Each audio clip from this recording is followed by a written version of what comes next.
Hello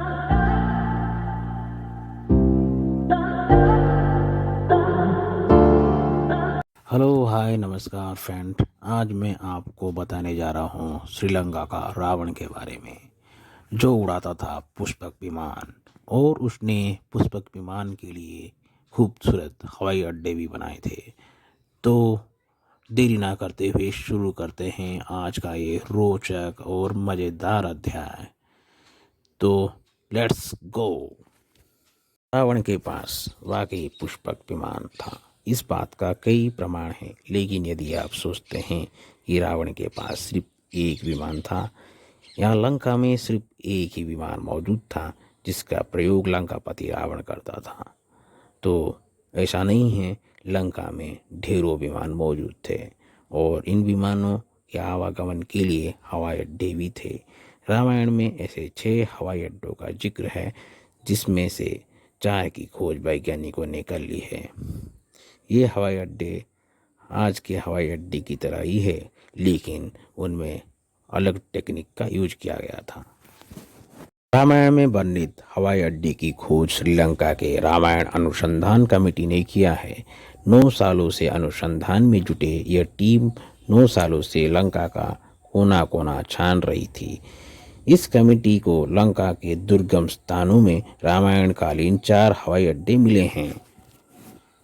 committee के अध्यक्ष अशोक केंद्र का कहना है कि रामायण में वर्णित लंका वास्तव में श्रीलंका ही है, जहाँ रुशानगोड़ा, गोरुलोपोथा, तूतुपोलाकंदा तथा बरियापोला नामक 4 हवाई अड्डे मिले हैं। रुशानगोड़ा रावण का निजी हवाई अड्डा था तथा यहाँ का रनवे लाल रंग का है।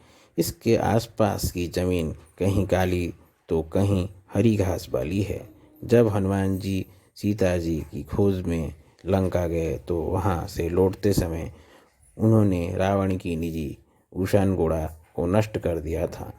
पुष्पक विमान की आकृति एवं सुविधाएं। रामचरितमानस के सुंदरकांड के 7वें अध्याय में पुष्पक विमान के बारे में जानकारी दी गई है। बताया गया है कि पुष्पक विमान की आकृति मोर के समान थी।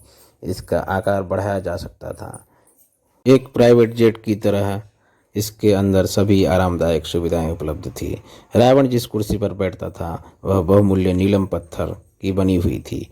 विमान पूरी तरह से वातानुकूलित था। इस सब के अलावा ईंधन के बारे में लिखा है, पुष्पक विमान अग्नि और वायु के ऊर्जा से उड़ान भरता था। हम यदि प्रथम दृश्य को विचार करें तो प्रतीत होता है कि पुष्पक विमान सौर ऊर्जा से चलता था, क्योंकि अग्नि सूर्य का ही स्वरूप है। परंतु श्री रामचरितमानस में यह भी बताया गया है कि पुष्पक विमान दिन एवं रात्रि काल में समान रूप से उड़ान भर सकता था। इस हिसाब से पुष्पक विमान सौर ऊर्जा से नहीं चल सकता था, क्योंकि उस समय इन्वर्टर और बैटरी के प्रमाण नहीं मिले, अग्नि के प्रमाण मिले हैं। यानी पुष्पक विमान ईंधन के रूप में कोयले का उपयोग करता था। ये अध्याय आपको कैसा लगा कमेंट कीजिएगा, और अच्छा लगा हो तो मेरे चैनल को सब्सक्राइब कीजिएगा। जय जगन्नाथ, नमस्कार।